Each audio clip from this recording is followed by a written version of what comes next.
Singhania Buildcon group presents Jana Gana मन property fest bumper lucky draw के साथ 20 जनवरी से 30 जनवरी तक। हम हैं सिंघानिया बिल्डकॉन।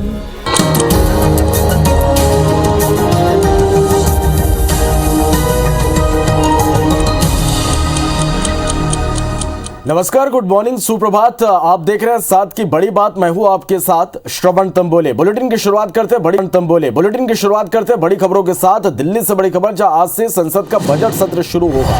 राष्ट्रपति रामनाथ कोविंद दोनों सदनों को संबोधित करेंगे। राष्ट्रपति के अभिभाषण के बाद बजट सत्र की शुरुआत होगी।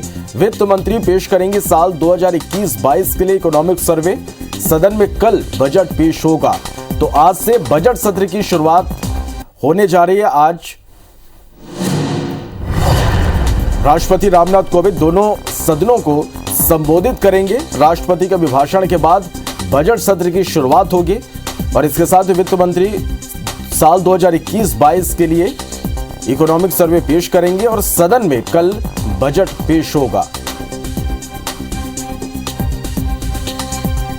तो ये बड़ी खबर, आज से संसद का बजट सत्र शुरू होगा। राष्ट्रपति रामनाथ कोविंद दोनों सदनों को संबोधित करेंगे। राष्ट्रपति के अभिभाषण के बाद बजट सत्र की शुरुआत होगी और इसके साथ वित्त मंत्री साल 2021-22 के लिए इकोनॉमिक सर्वे पेश करेंगे। सदन में कल बजट पेश होगा।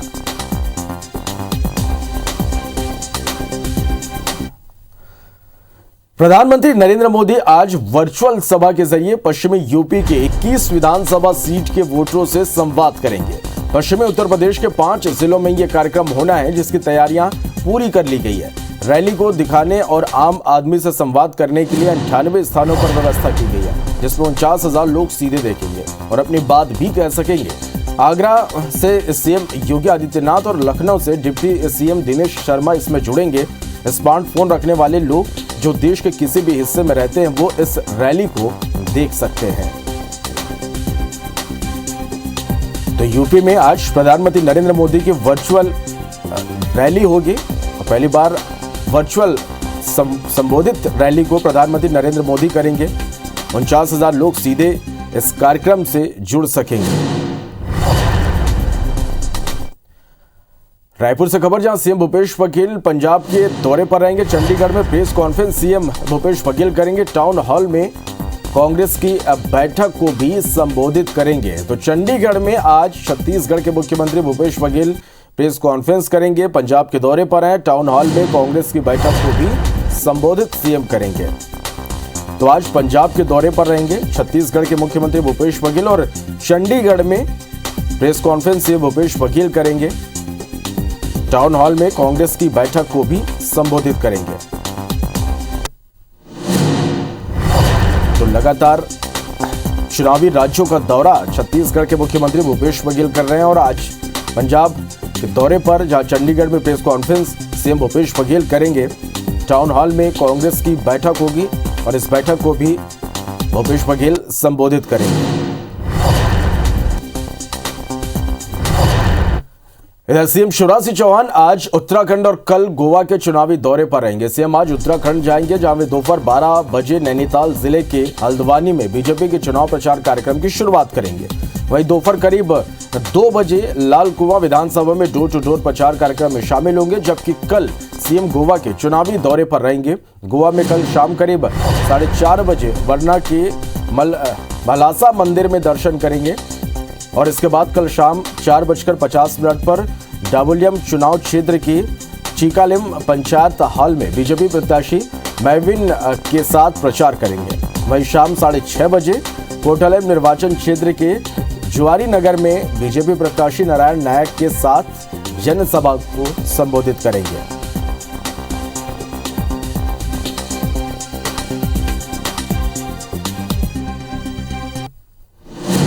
तो सीएम शिवराज सिंह चौहान उत्तराखंड के दौरे पर रहेंगे। बढ़ते आगे रायपुर से खबर, जहां संयुक्त किसान मोर्चा विश्वासघात दिवस मनाएगा। केंद्र सरकार पर वादाखिलाफी करने का आरोप है। देश भर में मोर्चे से जुड़े किसान संगठन विरोध प्रदर्शन करेंगे। रायपुर में भी वादाखिलाफी को लेकर केंद्र सरकार के खिलाफ प्रदर्शन होगा। मोर्चा के पदाधिकारी अंबेडकर प्रतिमा के सामने प्रदर्शन करेंगे। तो संयुक्त किसान मोर्चा आज विश्वासघात दिवस मनाएगा। केंद्र सरकार पर वादाखिलाफी करने का आरोप है। देश भर में मोर्चे से जुड़े सभी किसान संगठन विरोध प्रदर्शन करेंगे। रायपुर में भी वादाखिलाफी को लेकर केंद्र सरकार के खिलाफ प्रदर्शन होगा। मोर्चा के पदाधिकारी अंबेडकर प्रतिमा के सामने प्रदर्शन करेंगे।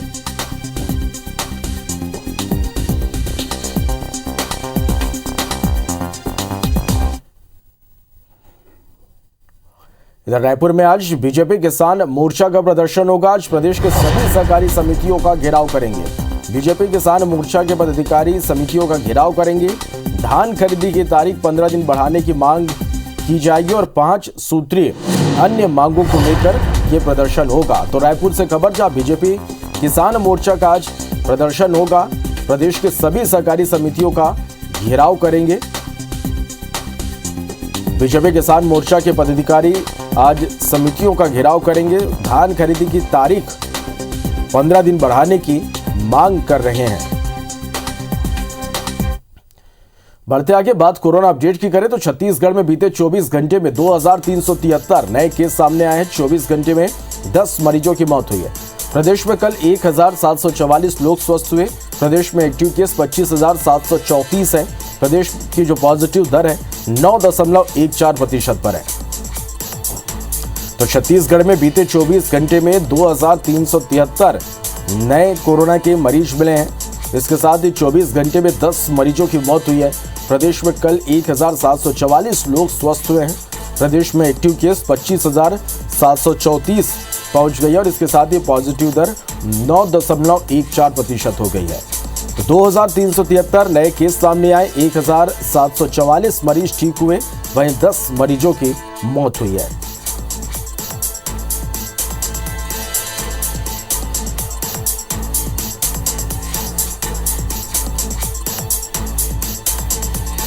चलिए, तो छत्तीसगढ़ में बीते 24 घंटे में 2373 नए केस मिले हैं।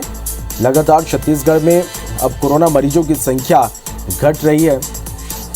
बीते 24 घंटे में 10 मरीजों की मौत हुई है और इसके साथ ही 1744 मरीज स्वस्थ होकर कल डिस्चार्ज हुए।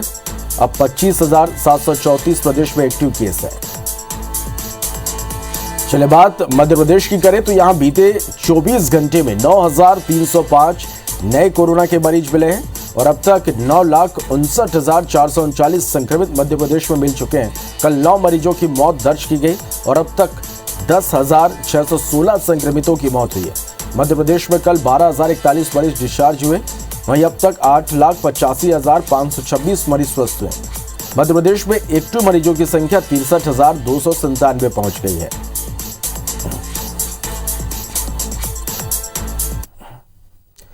चलिए, तो आज मध्य प्रदेश और छत्तीसगढ़ में खबरों में क्या कुछ खास रहेगा, ये जानने के लिए रुक करेंगे। रायपुर से हमारी सहयोगी प्रिया पांडे हमारे साथ इस वक्त लाइव जुड़ गई, वहीं भोपाल से नीलम गुरवे हमारे साथ लाइव जुड़ गई हैं। सबसे पहले रायपुर का रुख करते हैं, प्रिया पांडे के पास चलते हैं। प्रिया, आज दिन भर हम खबरों में बात करें छत्तीसगढ़ में तो क्या कुछ खास रहने वाला है?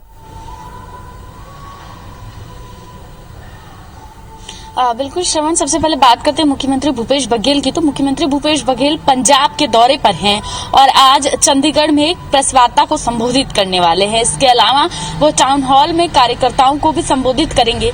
पंजाब में भी चुनाव होने वाले हैं और ऐसे में वहां पर किस तरीके से काम किया जाए, किस तरीके से रणनीति बनाकर वहां पर चुनाव प्रचार किया जाए, इसके लिए कार्यकर्ताओं से बातचीत करेंगे, कार्यकर्ताओं को रिचार्ज करेंगे। इसके अलावा जो प्रेस वार्ता है उसमें केंद्र सरकार की जो गलत नीतियां हैं, इसके अलावा भी और तमाम जो खामियां रही हैं उस पर आज पत्रकार वार्ता मुख्यमंत्री भूपेश बघेल वहां पर संबोधित करने वाले हैं। इसके अलावा देश भर में संयुक्त किसान मोर्चा के तत्वाधान में आज एक बार फिर से आंदोलन होने वाला है। किसान आज विश्वासघात दिवस मनाने वाले हैं। किसानों का कहना है कि 9 दिसंबर को जिन पत्र के आधार पर उनका आंदोलन स्थगित करवाया गया था उनमें से एक भी वादा पूरा नहीं किया गया है और यही किसानों के साथ विश्वासघात है। कई बार उसके बावजूद केंद्र सरकार के जो अधीनस्थ लोग हैं उनसे बातचीत हुई, बातचीत के रास्ते भी कोई हल नहीं निकल पाया। अभी तक किसी भी वादे पर काम नहीं हुआ है और इसलिए अब किसान खुद को ठगा हुआ महसूस कर रहे हैं और आज विश्वासघात दिवस केंद्र सरकार के खिलाफ मनाएंगे और जगह जगह पर केंद्र सरकार के खिलाफ ज्ञापन सौंपा जाएगा। राजधानी रायपुर समेत छत्तीसगढ़ में भी कई किसान संगठनों का आज प्रदर्शन है। सभी जो संयुक्त किसान मोर्चा है उनका समर्थन कर रहे हैं और उनका कहना है कि जल्द से जल्द केंद्र सरकार ने अगर फैसला लिया है, पत्र जारी किया है और जिस पत्र के आधार पर आंदोलन स्थगित करवाया गया है, तो आज 1 महीने से ज्यादा का समय हो गया, उस पर काम क्यों नहीं हुआ, उस पर जल्द से जल्द काम शुरू हो जाना चाहिए। इसके अलावा बात करें अगर प्रदेश में बीजेपी की, तो बीजेपी किसान मोर्चा के द्वारा तमाम सहकारिता विभागों में प्रदर्शन किया जाना है। बीजेपी किसान मोर्चा के जितने भी पदाधिकारी हैं वे सभी अलग अलग सहकारिता विभाग में जाएंगे, वहां अपनी 5 सूत्रीय मांगों को लेकर प्रदर्शन करेंगे। राज्य सरकार के खिलाफ प्रमुखता से मांग रख रहे हैं। सहकारिता विभाग के सामने जाकर बीजेपी किसान मोर्चा की जो प्रमुखता से मांग है वो ये है कि धान खरीदी के 15 दिन और बढ़ाए जाए, क्योंकि लगातार मौसम खराब रहा है। ऐसे में कई ऐसे किसान हैं जिनका टोकन का नंबर आया और अब तक धान खरीदी पूरी नहीं हो पाई है। राज्य सरकार ने भले ही बड़ा लक्ष्य रखा हो, लेकिन कई ऐसे किसान हैं जिनकी संख्या हजारों में है, जिनके धान अभी तक बेचे नहीं गए हैं। ऐसे में जरूरी है कि धान खरीदी की तिथि बढ़ाई जाए। आपको बता दें श्रवण की वैसे भी छत्तीसगढ़ में धान खरीदी के लिए 1 हफ्ते का डेट जो है एक्सटेंड किया गया है। मुख्यमंत्री भूपेश बघेल ने, क्योंकि मौसम लगातार खराब रहा और कई जगह से ऐसी शिकायतें आती रही कि कई किसान परेशान हो रहे हैं, उसके बाद मुख्यमंत्री भूपेश बघेल ने लगभग 1 हफ्ते का समय जो है वो धान खरीदी के लिए एक्सटेंड किया है। पहले धान खरीदी 31 जनवरी तक चलनी थी, लेकिन अब ये 7 फरवरी तक चलेगी और उसके बाद जो राज्य सरकार ने लक्ष्य रखा है उसको कितना उन्होंने हासिल किया है इस पर भी समीक्षा की जाएगी। लेकिन अभी जो बीजेपी किसान मोर्चा है उनका कहना है कि बड़ी संख्या में ऐसे किसान हैं जो धान नहीं बेच पाए हैं, इसलिए राज्य सरकार को कम से कम 15 दिन और धान खरीदी बढ़ाने की जरूरत है। तो ये तमाम अपडेट्स हैं जिन पर IBC 24 लगातार अपने दर्शकों को अपडेटेड रखेगा।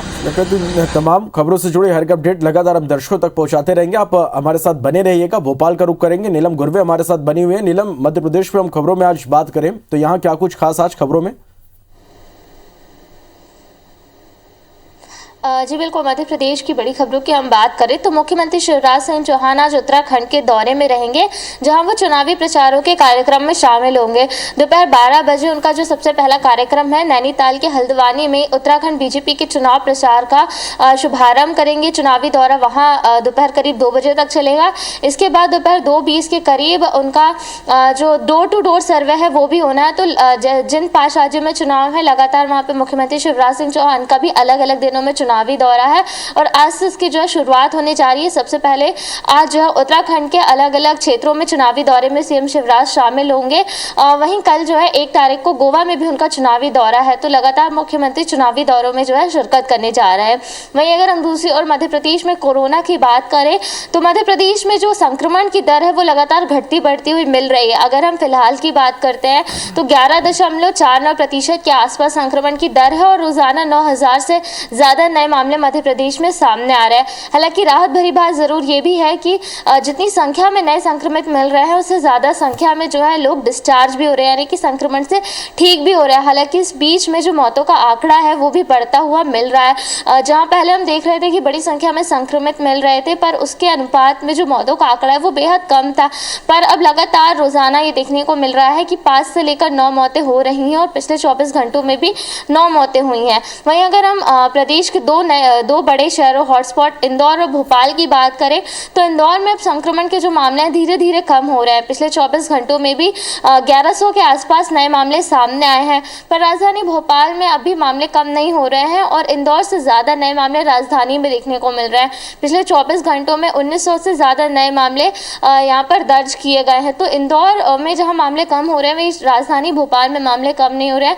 लगातार 1500 से लेकर 1900 के बीच में भोपाल में मामले दर्ज किए जा रहे हैं और जिसे देखते हुए लगातार कोविड की बैठकें भी की जा रही है और लगातार यही निर्देश दिए जा रहे हैं कि वैक्सीनेशन पर ज़्यादा से ज़्यादा जोर दिया जाए, क्योंकि जिस अनुपात में मरीज ठीक हो रहे हैं ये वैक्सीनेशन का ही असर जो है देखने को मिल रहा है। वहीं अगर हम वैक्सीनेशन की बात करेंगे श्रवण, तो आज से टीनेजर्स 15 से 17 साल के जो टीनेजर्स उन्हें आज से वैक्सीन का दूसरा डोज लगना शुरू हो जाएगा, जिसके लिए NHM की मिशन संचालक ने सभी कलेक्टर्स को निर्देशित कर दिया है कि वो किशोर जिन्हें पहला डोज लगे हुए आज 28 दिन पूरे हो गए हैं, उन्हें उनकी एलिजिबिलिटी के हिसाब से आज दूसरा डोज लगाया जाए।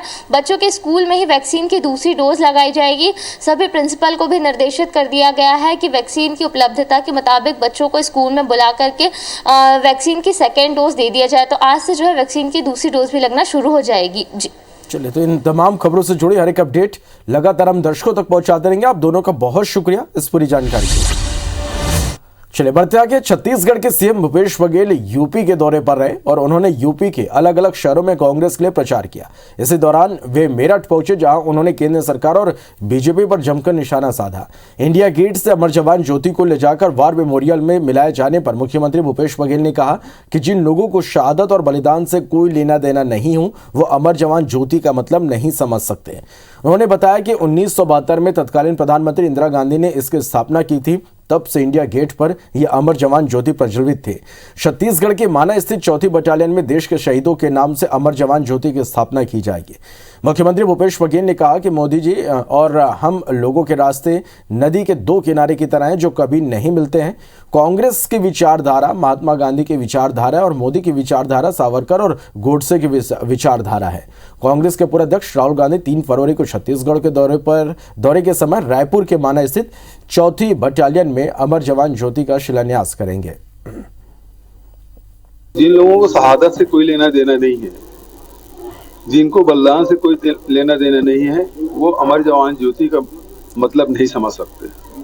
1972 में इंदिरा जी ने इसकी स्थापना की थी। तब से अनवरत 50 साल से ये जल रहा था। छत्तीसगढ़ में अमर जवान ज्योति की स्थापना की जाएगी, जो शहीदों, जो देश के लिए अपने शहादत दी है, उनके नाम से जलेगा। ये जो एयरपोर्ट है उसके नजदीक ही 4th बटालियन है, वहां भी स्थापित की जाएगी। मोदी जी और हम लोगों का रास्ता है जैसे नदी का दो किनारा है, हम लोग कभी नहीं मिल सकते।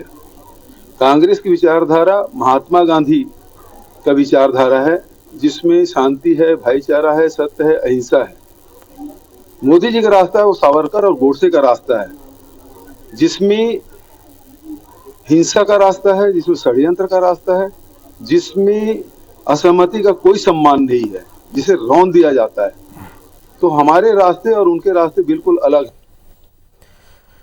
बढ़ते आगे। राजधानी रायपुर में सेक्स रैकेट का भांडाफोड़ हुआ है। मुखबिर की सूचना पर पुलिस शादी वर्दी में एक ग्राहक बनकर पहुंची और जब पता चला साइन आर्केड स्पा सेंटर में सेक्स रैकेट का कारोबार हो रहा, तो बाकी टीम के सदस्यों ने दबिश दी और मौके से 6 युवतियां, एक स्पा संचालिका समेत 2 ग्राहकों को गिरफ्तार किया गया। पकड़ी गई लड़कियों में से कुछ ओडिशा, कुछ बिहार और पश्चिम बंगाल राज्य की रहने वाली हैं। पुलिस ने मौके से 75,000 रुपए नकदी भी बरामद किए। आपको बता दें कि गिरफ्तार युवतियों में से कई पहले भी पीटा एक्ट में गिरफ्तार हो चुकी हैं। फिलहाल पुलिस ने पीटा एक्ट के तहत मामला दर्ज कर जांच शुरू कर दी है। मुखबिर से सूचना प्राप्त होने पर हमारे वरिष्ठ पुलिस अधीक्षक के आदेशानुसार हमारी टीम स्पा सेंटर पर गई और साइन ऑर्किड स्पा सेंटर में संदिग्ध स्थितियों में 6 युवती, 2 युवक और एक संचालिका को गिरफ्तार किया गया है और पीटा एक्ट के तहत कार्रवाई की जा रही है। रायपुर के मंदिर असौद इलाके के दियारी गांव के खेत में महिला की जली हुई लाश मिली। शव की शिनाख्त धनेश्वरी साहू 35 साल के रूप में हुई। पुलिस के मुताबिक महिला के पति ने 28 जनवरी को गुमशुदगी की रिपोर्ट दर्ज करवाई थी। प्रार्थी ने बताया कि 27 जनवरी को उसकी पत्नी रोज की तरह घर से खेत में काम के लिए निकली थी। शाम तक वापस नहीं आई तो आसपास के क्षेत्रों में पता किया गया, लेकिन कहीं नहीं मिलने के बाद थाने में गुम इंसान की शिकायत दर्ज कराई गई। जहाँ रविवार सुबह सरपंच ने खेत में एक महिला की जली लाश देखे जाने की सूचना दी। मौके पर पहुंची पुलिस ने शव की शिनाख्त की। महिला का शव 50% जल चुका था।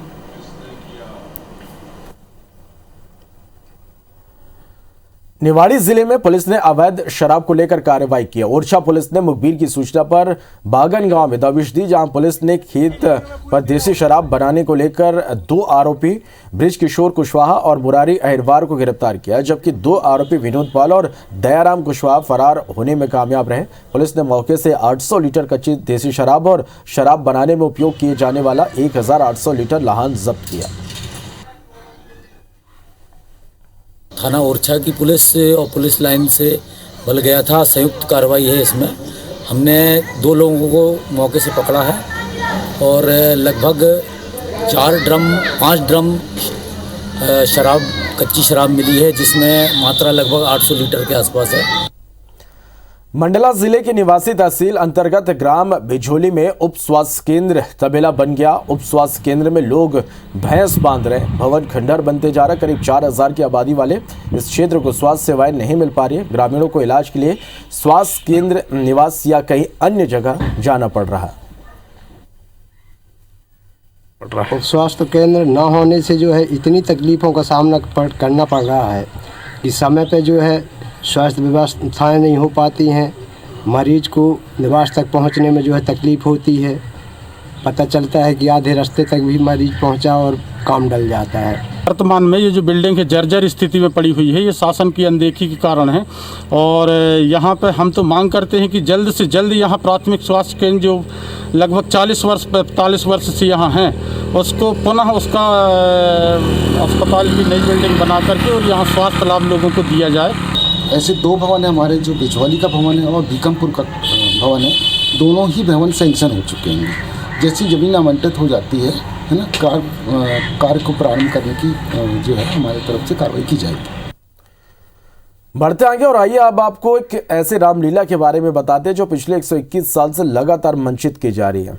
जी हाँ, यह विदिशा की ऐसी रामलीला है जिसमें देश के पूर्व राष्ट्रपति शंकर दयाल शर्मा से लेकर वर्तमान में नोबेल पुरस्कार विजेता कैलाश सत्यार्थी भी पात्र रह चुके हैं। डॉक्टर, प्रोफेसर, वकील से लेकर शासकीय कर्मी, अधिकारी और समाजसेवी भी लगभग 1 माह तक चलने वाली इस रामलीला में विभिन्न पात्रों का अभिनय करते हैं। विदिशा की रामलीला मकर संक्रांति से शुरू होकर फरवरी तक यानी लगभग 1 महीने तक चलती है।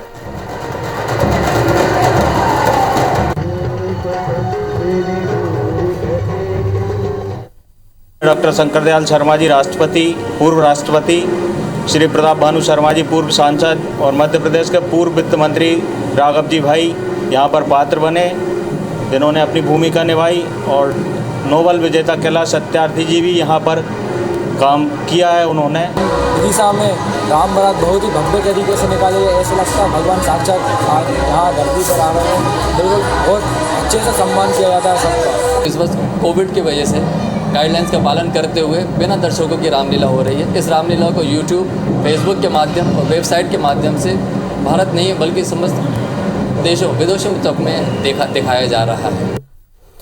तो इसी के साथ फिलहाल इस बुलेटिन में इतना ही। आगे देखेंगे हमर बानी हमर गोठ। नमस्कार।